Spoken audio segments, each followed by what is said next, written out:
अस्सलाम वालेकुम। आपको आज के प्रोग्राम में खुशामदीद कहते हैं। हमारा आज का प्रोग्राम पाकिस्तान के काश्तकार के हवाले से है। पाकिस्तान की हुकूमतों ने जिन तबकों के लिए कुछ नहीं किया, उनमें हमारा ये किसान और काश्तकार सर फहरिस्त है। किसान बेचारा दिन रात मेहनत करके अपनी फसल जो है वो तैयार करता है, और जब ये फसल पक कर तैयार हो जाती है तो हमारे किसान के अलावा सभी इससे फ़ायदा उठाते हैं। चाहे वो शुगर मिल वाला हो, चाहे वो शेलर वाला हो, आड़त वाला हो, सभी पैसा बनाते हैं मां सवाए किसान के। और ये एक साल नहीं होता, हर साल यही कहानी बार बार जो है वो दोहराई जाती है।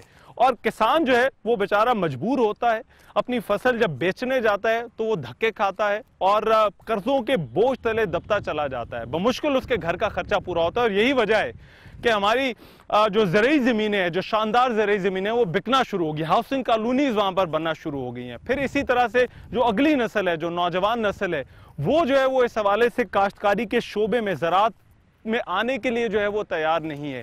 फिर जो काश्तकार है उस पर कर्जा इतना चढ़ गया है कि वो उसका गुजारा नहीं होता। हमने ये किसान की हालत आखिर क्यों कर दी है? क्या वजह है कि हम अपने किसान को यहाँ पर ले आए हैं? एक ज़माना था पाकिस्तान कॉटन हो, गंदम हो, गन्ना हो, सब्जियां हो, इनकी पैदावार में सरे फहरिस्त हुआ करता था। मगर आज हालत यह है कि गन्ने का जो काश्तकार है उसको जो है वो पैसे नहीं मिलते, शुगर मिल वाले पैसे नहीं देते, जो कॉटन वाला है उसके भी यही मसले मसाइल हैं। फिर इसी तरह से जो गंदम का काश्तकार है वो गंदम पैदा कर लेता है, मगर वो कहता है कि मैं बेचूं तो कहाँ बेचूं, खरीदने वाला कोई नहीं है। ये हमारे काश्तकार के साथ क्यों हो रहा है? इसके अलावा फिर थाना पटवार का उसको मसला है। बिजली, खाद जो है वो महंगी है, कहता है कि मेरी पैदावारी लागत बहुत ज़्यादा बढ़ गई है। छोटा काश्तकार जो है वो उसे हम 12.5 एकड़ से कम का काश्तकार समझते हैं। जो उससे ऊपर वाले हैं वो कहाँ जाए? ये किसान के जो हालात हैं ये हमने क्यों कर दिए हैं? हमारी जो मईशत है, 3/4 हमारे लोग जो है वो ज़राअत के शोबे से वाबस्ता हैं। ये अगर खुशहाल होंगे तो पाकिस्तान भी खुशहाल होगा। आज के प्रोग्राम में मुझे इसी हवाले से बात करनी। सबसे पहले तो ये कि आखिर हमने अपने काश्तकार की ये हालत क्यों कर दी है। दूसरा ये कि ये इसका जो है वो जिम्मेदारी तो हम ढूंढ रहे हैं, मगर अब इसको रोका किस तरह से जा सकता है किसान के इस साल को। तीसरा सवाल कि ये जो किसान और मकामी काश्तकार है हमारा, इसकी हौसला अफजाई किस तरह से की जा सकती है। और चौथा और सबसे आम सवाल कि आने वाला जो बजट है उसमें इस काश्तकार को हम क्या रिलीफ दे सकते हैं, इस पर हम आज के प्रोग्राम में बात करने वाले हैं।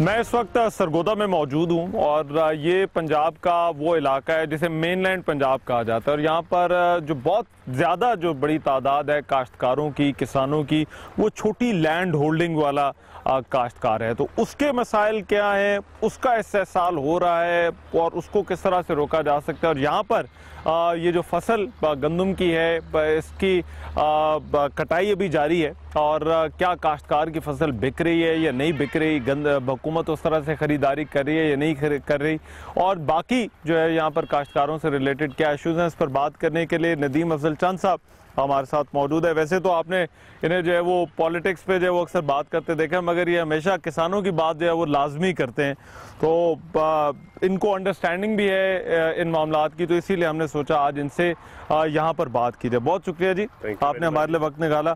मैं चाहता हूँ ज़रा साथ साथ चलें, साथ साथ आपसे बात भी हो जाए।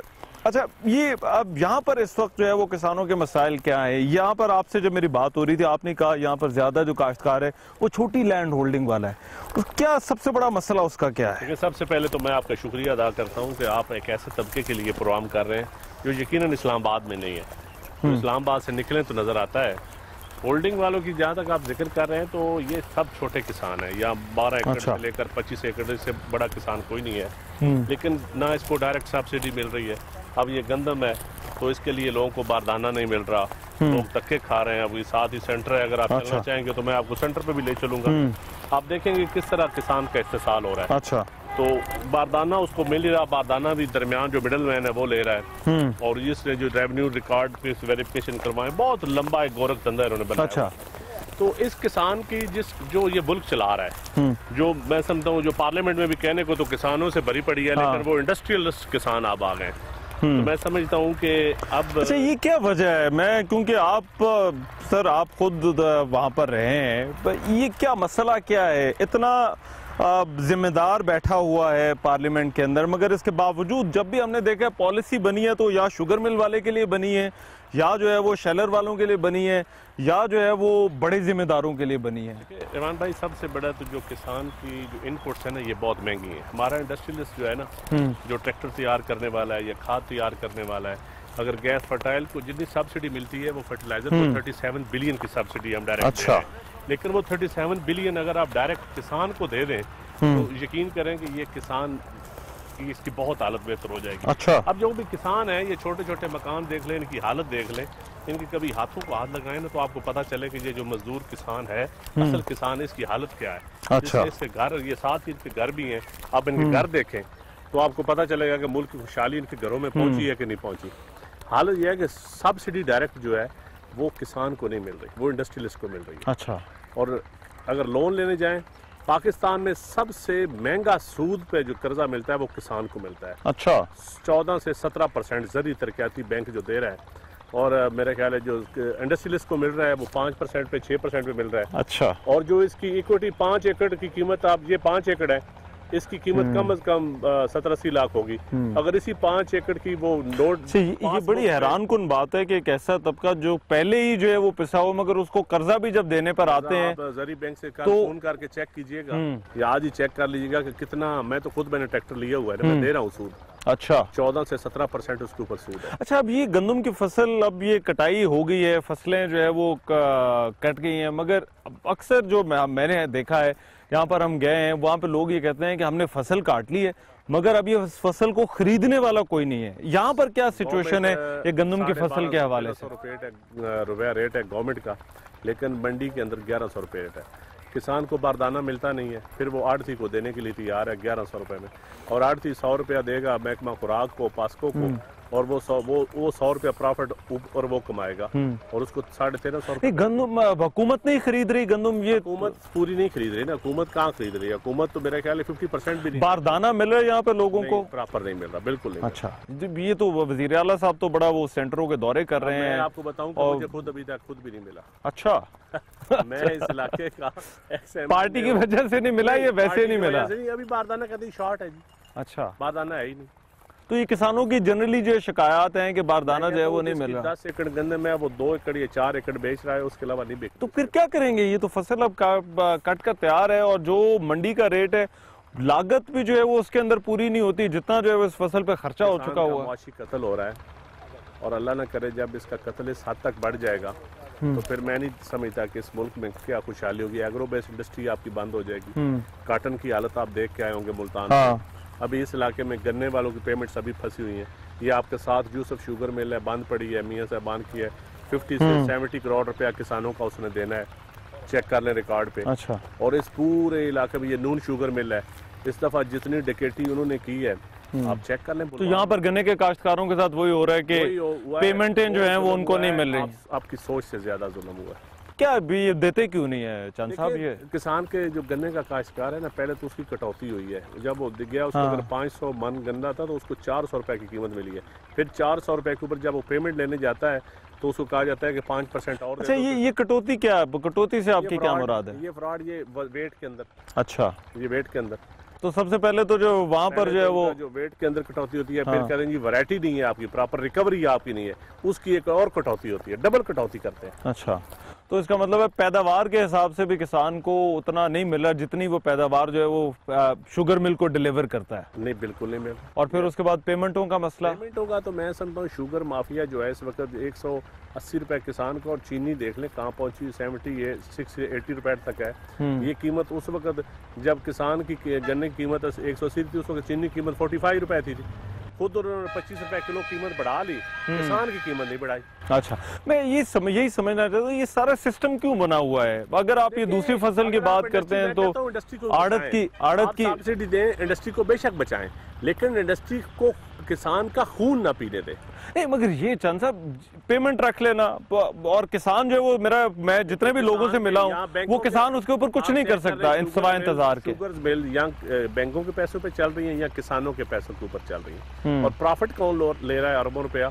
वो किसान को प्रॉफिट नहीं मिल रहा। उसकी पेमेंट से 1 साल की, जब 1 साल उसके पैसे आप इस्तेमाल करेंगे, उसके पैसों से ही आप चीनी स्टॉक करेंगे, उसके पैसों से ही आप गन्ना खरीदेंगे, उसके पैसों से आप चीनी एक्सपोर्ट भी करेंगे, गवर्नमेंट से रिबेट भी लेंगे, सब्सिडी भी लेंगे, लेकिन किसान को नहीं देंगे। मगर अब मुझे अब एक चीज बताइए, अगर इतने बुरे हालात हैं, और ये मैंने अभी सिर्फ 2 फसलों की बात की, मेरा ख्याल है सब्जियों के हवाले से भी यही हालात हैं, आलू जहाँ पर लगता है वहां पर भी यही हालात है, तो लोगों ने जलाया है पिछले साल। चावल जो है वो चावल उसके भी स्टॉक पड़े के पड़े रह गए हैं। मेरे इस एरिया में आए हुए हैं तो आपको चावल की अभी तक जो जमीन तैयार लोग कर रहे हैं, हाँ। अभी से तैयारी शुरू हुई है। और चावल सिवाय पीपल्स पार्टी के दौर में जब 2600 रुपए मन बिकी थी बासमती, उसके अलावा पिछले 2 साल तो चावल का किसान तो रुक गया है।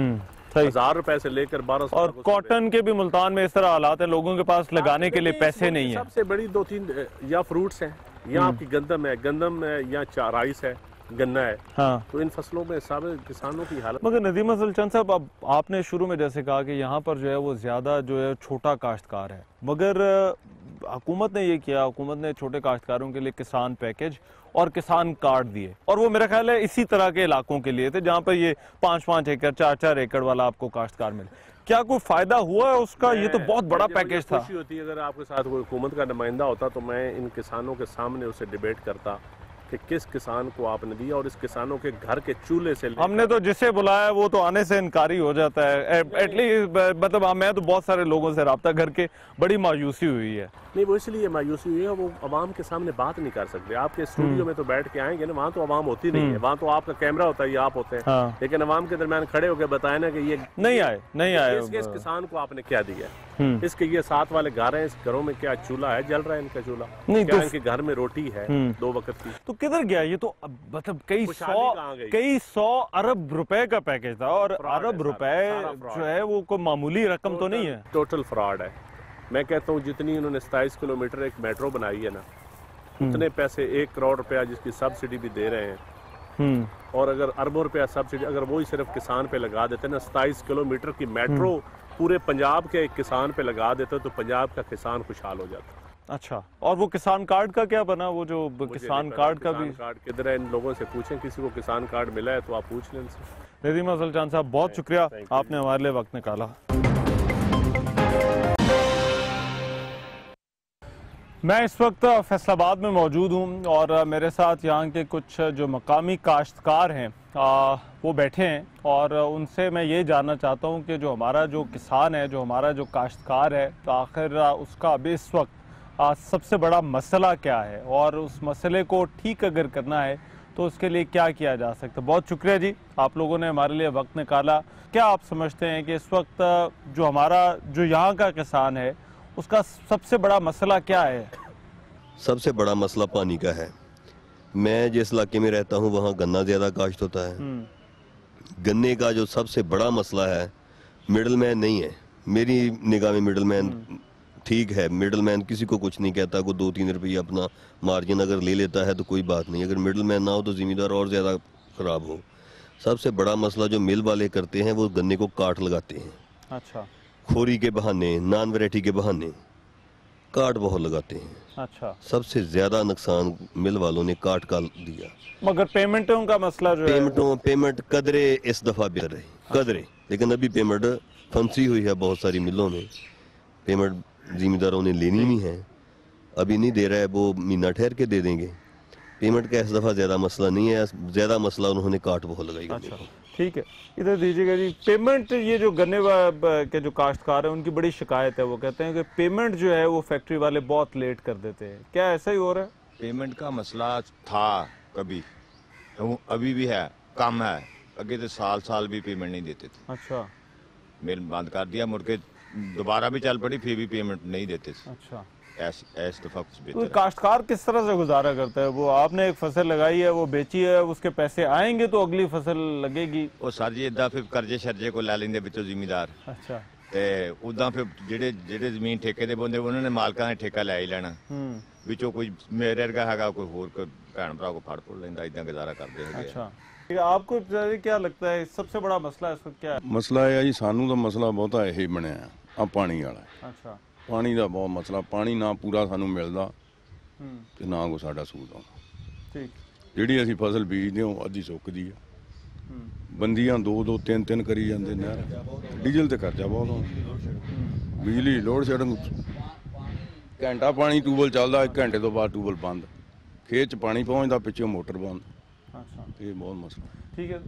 एक मैं जो आप लोगों से चीज़ पूछना चाहता हूँ वो ये कि वो ये कहा जाता है कि किसान को कुछ नहीं मिलता मगर आसपास वाले बड़ा कमा लेते हैं, मसलन आड़तिया जो है वो बड़ा कमा लेता है। क्या जो है वहाँ पर आपको क्या मसला? उत्थे चले जाओ तुसी मंडी को चीज़ लै जाओ, कहते जी आ मक्की लै जाओ, असी सुका के ले जाई दी, वो अगे टेंपरेचर कट के कहते जी ये गिल्ली आ गई। अब ये आड़ती वाला जो मामला है ये किसान को किस तरह से मुतासर करता है? सर ये तो अपना किसान अगर लेके जाता है उधर ट्राली पे ले जाता है तो फिर वापस ला नहीं सकता, उन्हें पता है कि इसने अभी दे के ही जाना है इधर। अच्छा, वो तो फिर ऐसा क्यों है सर के किसान स्टोर नहीं कर सकता, वो आलू नहीं स्टोर कर सकता, मकई नहीं रख सकता घर में, अपना मुंजी नहीं रख सकता, कोई चीज़ वो रख नहीं सकता। उसने तो बेचनी है या कर्जा वापस करना है, या बैंक से लिया है तो बैंक को वापस करेगा, या आड़ती से लिया है तो आड़ती उसके पीछे होगा मेरे पेमेंट दो, तो फिर वो उसने तो मजबूरी है उसने देना है। जहाँ तक पानी का मसला है, पानी आज से जब अंग्रेज़ ने ये सिस्टम बनाया था उस वक़्त था फी एकड़ इतना पानी। उस वक़्त फसल काश्त होती थी आधी, अगर गंदम काश्त की है तो फिर आगे अच्छा खाली पड़ा है, कमाद काश्त किया तो आगे तो खाली पड़ा। वही चल रहा है, तो पानी उतना ही मिल रहा है पानी जितना वही है जो अंग्रेज तय कर गया पानी पानी वही है, पानी उतना ही है, अंग्रेज और काश्त बढ़ गई है। कोई एक मरबे में 1 एकड़ भी खाली नहीं होता, जबकि उस वक़्त जब से शुरू हुआ है पहले आधा मरबा खाली है, आधा मरबा काश्त हुआ है। अभी तो पूरा का पूरा मरबा ही काश्त है।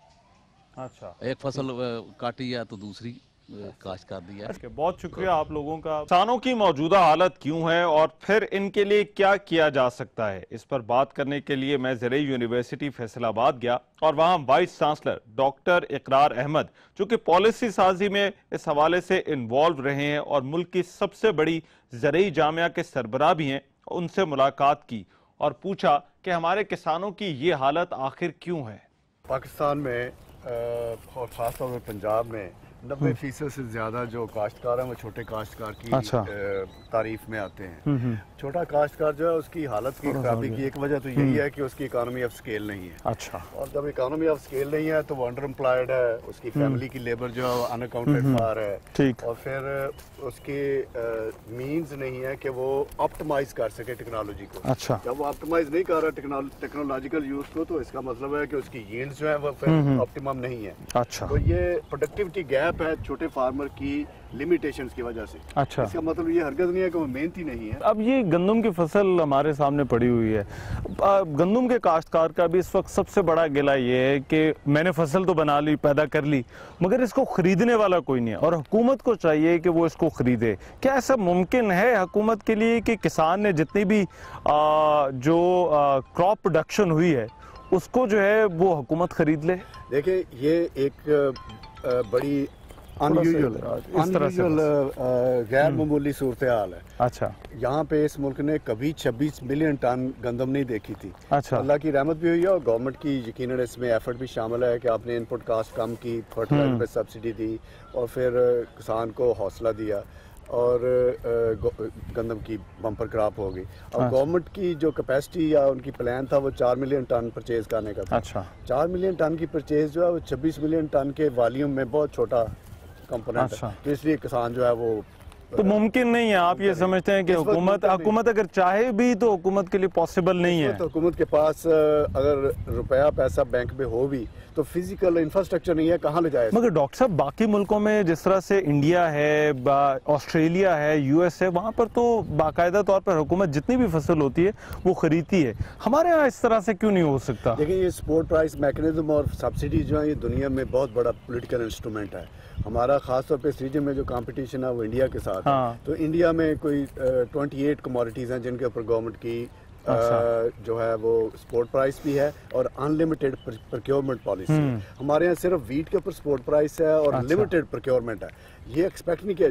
3 साल पहले 22 मिलियन टन थे, तो 26 मिलियन टन है और गवर्नमेंट की कैपेसिटी जो है उस हिसाब से एक्सपैंड नहीं हुई। अच्छा, अब आप ये नौजवान नस्ल को यहाँ पर यूनिवर्सिटी ऑफ एग्रीकल्चर में यहाँ पर स्टूडेंट्स आपके पास आते हैं, मगर ये भी हम देख रहे हैं कि किसान जो है वो आगे जो अपनी अगली जनरेशन है उसको इस काम में नहीं लाना चाहता, उसको डिस्करेज करता है कि वो ये काम ना करे। और उसकी क्या ऐसा हो रहा है? ये बिल्कुल हो रहा है, प्रैक्टिकली हो रहा है और हम इसके ऊपर बड़ा वावेला कर रहे हैं कि फ्यूचर के फार्मर्स कहाँ से आएंगे। और सारी दुनिया में फ्यूचर फार्मर्स जो है उनकी क्रॉप बनाने के लिए पूरे क्योंकि शहरों से तो नहीं आकर लोग जो है वो इस तरफ आएंगे। ये शहरों को आ रहे हैं लोग छोड़ के देहात, तो फ्यूचर फार्मर जो है वो नापायद हो रहा है। अच्छा, लेकिन इसमें एक ब्लेसिंग है। ब्लेसिंग ये है कि ये छोटा यूनिट जो है ये अवेलेबल हो जाएगा कॉर्पोरेटाइजेशन के लिए, तो एक डिफॉल्ट कॉर्पोरेटाइजेशन होगी।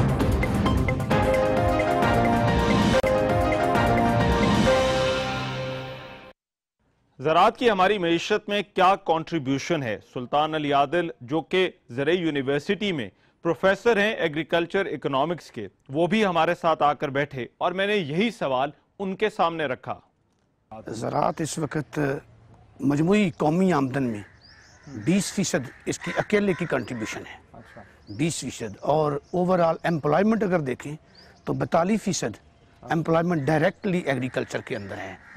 और अगर आप आगे देखें तो एग्रीकल्चर से रॉ मटेरियल जितना जाता है, टेक्सटाइल को, शुगर इंडस्ट्री को, जिनिंग को, सब वो उसके अंदर एम्प्लॉयमेंट और उसकी जो आगे ट्रांसपोर्टेशन, होलसेलिंग, वो सारी एग्रीकल्चर की मरहून मेहनत है। फिर agriculture provides market for agro industries, pesticide, fertiliser, seed industry और इंडस्ट्रियल जो गुड्स, कंज्यूमर गुड्स, वो भी एग्रीकल्चर। फिर इतनी कंट्रीब्यूशन है मगर उसके बावजूद जो हमारा जो काश्तकार है उसको इस सिस्टम में से मिलता क्यों नहीं है? कुछ मिलता इसलिए नहीं है कि they are unorganised, voiceless, generally they remain voiceless. उनकी वॉइस देन देयर लॉबीज हैं जिन्होंने जकड़ा हुआ है काम।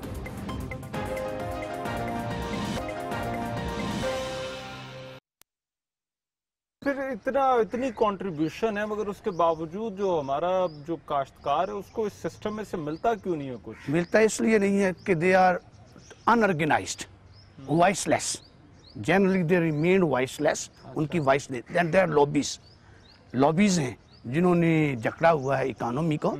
उस वजह से बिकॉज ये सीड की बात देखें, सीड प्योर नहीं मिलता है। अभी सीड एक्ट आया पाकिस्तान में, इससे पहले सीड का पुरसाने हाल नहीं। किसान बेचारा सीड लेता है, उसको मिलता नहीं सही।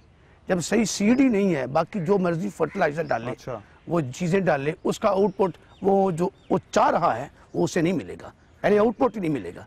अच्छा, अब तवज्जो हुई है गवर्नमेंट की, यस, इससे इंशाल्लाह इम्प्रूवमेंट आएगी। लेकिन जब सीड मिल गया, खाद और पेस्टिसाइड में बहुत सारा माफिया है, वो उसको मुख्तलिफ तरीक़ों से वो उलझाता है, ठीक है ना। उसमें वो एक्टिव इंग्रेडिएंट की बात नहीं है। वो डॉक्टर साहब, ये जो माफियाज का लफ्ज़ हम इस्तेमाल करते हैं, ये और जगहों पर तो है, मगर मेरे लिए ये बात बड़ी हैरान कुन है कि ये ज़राअत के शोबे में भी इस तरह के माफियाज मौजूद हैं। ये शायद ज़्यादा सख्त लफ्ज़ यूज़ हो गया, लेकिन यकीनन मैनिपुलेशन और कार्टलाइजेशन के एलिमेंट तो मौजूद हैं। और किसान जो है वो अनऑर्गेनाइज्ड भी है, ये भी अमले वाक़या है कि उसके पास वो ऑर्गेनाइजेशन कैपेसिटी नहीं है जो बड़े बड़े इंडस्ट्रियल ग्रुप्स के पास है। लेकिन वो साइमल्टेनियसली ये भी ज़हन में रखा जाए कि इंडस्ट्रियल ग्रुप ये जानता है कि वो उसी सूरत में उनकी इंडस्ट्री चलेगी अगर फार्मर जो है वो कमोडिटीज़ ग्रो करेगा।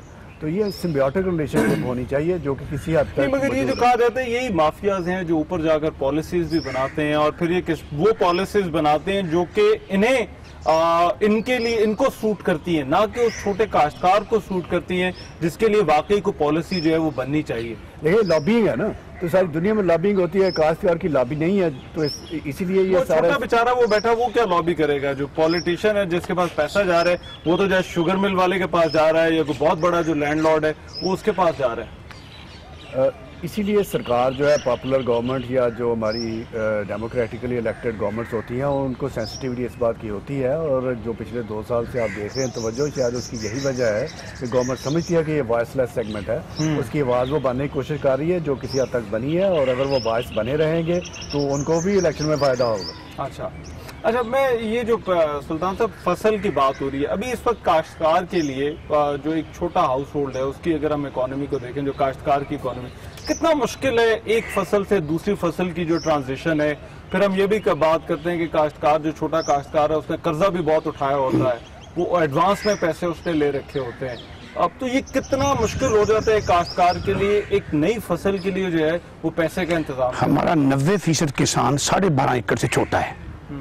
अच्छा, तो जैसे मैं आपने खुद कहा कि वो कर्जे में है, उसने कर्जा भी कहाँ से, उसका इनफॉर्मल लोन से, आड़तिया व्यापारी उनसे उसने चीजें उधार ली हुई हैं, और ही इज अंडर प्रेशर कि वो चीजों को फौरन बेचे। बेचना उसकी मजबूरी न, वैसे तो बेचना चाहिए for next crop, everybody want to, लेकिन वो अंडर प्रेशर है कि उसको इमीडिएटली डिस्पोज ऑफ करके उनको पेमेंट भी करे। अगर तो मैं आपसे ये पूछूं कि अभी जो हमारा किसान है, एक उसका जो हाउस होल्ड है या वो एक छोटे घर की जिस तरह से इकोनॉमी चलती है एक किसान की, क्या अगर आखिर में जमा तफरीक करें तो क्या किसान को कोई फायदा हो रहा है अभी इस वक्त? अगर आप नेट इनकम कहें तो वो नेगेटिव में है। किसान अगर बचता है तो वो लैंड रेंट, जो उसकी अपनी जमीन है और उसकी अपनी फैमिली लेबर, उसके वो पैसे नहीं गिनता। अच्छा, वो उसको बचता है, वरना उसको कुछ नहीं बचता। मगर अगर इन चीजों को निकाल कर अगर कॉस्ट, वो नेगेटिव में, अगर उसकी पैदावारी लागत देखी वो नेगेटिव में है। यस, ये नेगेटिव में है। राइट, बहुत शुक्रिया आप दोनों का जी, आपने हमारे लिए वक्त निकाला। किसानों के गिले शिकवे सुन लिए, मगर पॉलिसी साजी हुकूमत का काम है। क्या हुकूमत इनके लिए कुछ कर रही है, और आइंदा बजट में क्या इन्हें कुछ रिलीफ मिल सकता है? पार्लिमानी सेक्रेटरी बराए फाइनेंस, रेवेन्यू और इकोनॉमिक अफेयर्स राना मोहम्मद अफजल के सामने सबसे बुनियादी सवाल यही रखा कि ये जो किसान पैकेजेस हैं, इनका आखिर किसानों को फायदा क्यों नहीं हो रहा। देखें, ये यूनिफॉर्मली नहीं पहुंचता। जहाँ पे ज़मीन के नीचे पानी मीठा है वहाँ उनको बिजली के रेट का बड़ा फ़ायदा हो गया। वो उनके ट्यूबवेल सस्ते चल गए, उनको पानी की आसानी पैदा हो गई। हमने टैक्सेस और ड्यूटीज़ को हम कम की, पेस्टिसाइड्स के ऊपर, मेडिसिन के ऊपर, और इनकी जो है फर्टिलाइजर के ऊपर। ये तो पैकेज तो आए छोटे काश्तकार के लिए था, मियां साहब ने जब ये तो नहीं है ना जी। वो जो अब फर्टिलाइजर है उसकी 2 प्राइसेस तो मार्केट में नहीं हो सकती। वो फर्टिलाइजर हर कोई उस प्राइस पे ले रहा है। अब आजकल जो हमारी नेशनल असेंबली में जो एग्रीकल्चर लॉबी है, जिस चीज़ के ऊपर इंसिस्ट कर रही है, जिसके ऊपर बहुत ज़्यादा बहस हो रही है, वो है कि इनका जो क्रेडिट है, लोन है, वो उसका रेट कम किया जाए। बिजली और खाद वाला, ये 2 बड़े इश्यूज हैं फार्मर्स के, जिन पर जो है वो कुछ जगहों पर एहतजाज भी हो रहा है। क्या यहाँ पर कुछ छूट मिल सकती है खाद पर जो है वो जीएसटी में, या जो है वो बिजली के ऊपर सब्सिडाइज्ड रेट, वो भारत की जिस तरह से मिसालें दी जाती हैं कि वहाँ पर एक फ्लैट रेट जो है वो किसानों को दिया जाता है, वो यहाँ पर आ सकता है? आप देखें कि लास्ट ईयर खाद की बोरी में 400-500 रुपए की कमी आई, और ये एक सब्सटैंशियल कमी थी। इस साल भी हम उसको मेंटेन, और ये सब्सिडाइज किया हमने, हम इसको मेंटेन करने की कोशिश करेंगे। इसी तरह से एग्रीकल्चर के ऊपर जो हमने एक फ्लैट रेट किया और उसके अंदर कमी लेके आए, वो एक बहुत बड़ा कॉस्ट है गवर्नमेंट के लिए। लेकिन अल्लाह का शुक्र है कि इकॉनमी ग्रो भी कर रही है। हमारे पास इंशाल्लाह कलेक्शन जो टैक्स की थी वो हम कुछ 16 लास्ट ईयर से 16-17% के अराउंड हम इंक्रीज्ड कलेक्शन में आ रहे हैं। तो हमारे पास डायरेक्ट एग्रीकल्चर सेक्टर को देने के लिए पहले से ज़्यादा पैसे होंगे। और मेरी पूरी हमें मियां नवाज शरीफ को ख़ास तौर पे पूरा इस चीज़ का एहसास है कि हमारी इंडस्ट्री भी, क्योंकि एग्रो बेस्ड इंडस्ट्री है, हमने इंशाल्लाह एक अच्छा कुछ रिलीफ मिल सकता है, मिलेगा किसान को, काश्तकार को मिलेगा, आने वाले बजट डेफिनेटली मिलेगा, डेफिनेटली मिलेगा। अच्छा राना साहब, अगर ये बड़ी फसलों के हवाले से, अब गंदम का जिस तरह से काश्तकारों की शिकायत है कि हम फसल तैयार करके बैठे हैं मगर खरीदने वाला कोई नहीं, और हुकूमत को चाहिए कि वो हमसे जो है वो ये फसल खरीदे, मगर हुकूमत ने अपना टारगेट बहुत थोड़ा रखा है खरीदारी का, तो फिर ये जो बाकी काश्तकार है ये बेचारे अपनी फसल लेकर कहाँ जाएं? देखिए, हम जब सपोर्ट प्राइस का फैसला करते हैं तो हम जो पाकिस्तान की जो कंजम्पशन से हम समझते हैं कि ऊपर जो एक्स्ट्रा गंदम होगी, अगर वो हम ना उठाएं तो मार्केट क्रैश कर जाएगी। तो अब जो एक हमारी परसेप्शन है कि मार्केट डिमांड कितनी है, उसके बाद अलावा हम कोशिश करते हैं कि हम उतनी उठा लें ताकि मार्केट के अंदर डिमांड मेंटेन हो। हम 100% जो क्रॉप है कभी भी नहीं उठाते, हम उठाएंगे और बाकी फिर मुल्क तो उठाते कोई हैं भी ना, नहीं बहुत उठाता। सारे मेरा ख्याल है नहीं। ऑस्ट्रेलिया में, यूएस में 100% देखिए गवर्नमेंट इस बिजनेस 100% न सही, मतलब ये नहीं Government- कि एक बोरी उठाए, मगर मेजॉरिटी ऑफ द क्रॉप देखिए गवर्नमेंट इस बिजनेस में नहीं होती। गवर्नमेंट का एक ही, और हम इस पे हमारा बड़ा खर्चा होता है। हम उस पूरी एक मशीनरी काम करती है, अरबों रुपया हम बैंकों से उठाते हैं, जो सूद पे लिया हुआ पैसा होता है वो हमारी कॉस्ट आती है। 1300 रुपये में तो हम खरीदते हैं, उसके बाद हमारा बैंक इंटरेस्ट पड़ता है, उसके बाद हमें स्टोरेज चार्जेस पड़ती हैं, फिर उसके अंदर वो खुश्क हो जाती है, उसका वजन कम हो जाता है, फिर उसके अंदर कुछ चूहे और कुछ इस किस्म के पिल फ्रिजेज आ जाती हैं। तो गवर्नमेंट ये भी एक सब्सिडी है ताकि मार्केट के अंदर अगर सप्लाई आपकी बढ़ जाती है और डिमांड आपकी कम है तो कीमत क्रैश हो जाएगी। हम जमींदार को ये सपोर्ट करते हैं कि कीमत क्रैश ना करे, कीमत मेंटेन हो और गवर्नमेंट उतनी उठा ले। गवर्नमेंट फिर क्या करती है, गवर्नमेंट हर तो आप ये साल कह रहे हैं गवर्नमेंट की मजबूरी है कि गवर्नमेंट जो है वो जितना टारगेट सेट करती है इससे ज्यादा वो आपके पास नहीं उठा सकती। आप नहीं उठा सकते। देखे ना जी, अब ये तो गवर्नमेंट कोई ताजर तो नहीं है, गवर्नमेंट तो सपोर्टर है और सपोर्ट हम करते हैं, इससे ज्यादा हम नहीं कर सकते। क्या हुकूमत को ये रियलाइजेशन है, मुस्लिम लीग नून को, कि अब अगला इलेक्शन अगर उन्हें लड़ना है तो 75% जो वोट बैंक है वो किसी न किसी तरह ज़राअत से जुड़ा है, बिल्कुल जुड़ा है। लोगों को जो है वो एटलीस्ट आपको कुछ ना कुछ देना पड़ेगा, वरना ये तो बड़ा मुश्किल हो जाएगा रान साहब आपके लिए इनसे वोट के लिए कहना। देखें, एग्रीकल्चर को इसीलिए डिवॉल्व कर दिया गया, सूबों को दे दिया गया, और सूबों के अपने अपने हालात हैं। सिंध में एग्रीकल्चर की रिक्वायरमेंट्स अलग हैं, पंजाब में अलग हैं, KPK में अलग हैं, और सूबों के पास 56% ऑफ द फेडरल किटी उनको जा रही है। सूबे आज अमीर हैं, मरकजी हुकूमत आज गरीब है। मरकजी हुकूमत को कर्जे लेने पड़ते हैं, सूबों को अपने टैक्सेस भी हैं और मरकजी हुकूमत की भी फंडिंग है।